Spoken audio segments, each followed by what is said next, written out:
কোচবিহার রাজবাড়ি, Victor jubilee palace, 1887 সালে মহারাজা নৃপেন্দ্র নারায়ণ কর্তৃক নির্মিত একটি ঐতিহাসিক স্থাপত্য, যা ইতালীয় রেনেসাঁ শৈলীতে তৈরি। 3-7 এটি এখন একটি জাদুঘর, যেখানে রাজপরিবারের ব্যবহৃত জিনিসপত্র, বিশাল হলরুম এবং ডাইনিং হল দেখা যায়।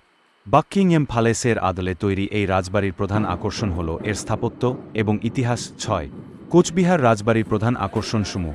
স্থাপত্যশৈলী।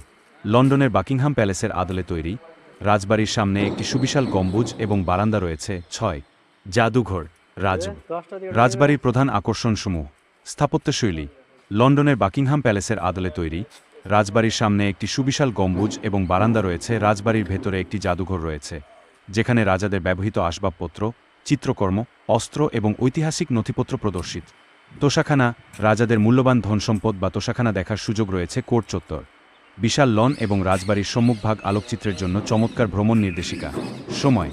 এটি সাধারণত সকাল 10টা থেকে বিকেল 5টা পর্যন্ত খোলা থাকে। সোমবার বাদে। কিভাবে যাবেন? নিউ কোচবিহার রেলওয়ে স্টেশন থেকে রাজবাড়িতে পৌঁছাতে প্রায় 30 মিনিট সময় লাগে এবং টোটো বা অটো পাওয়া যায় ভ্রমণের উপযুক্ত সময়। শীতকাল, নভেম্বর-ফেব্রুয়ারি।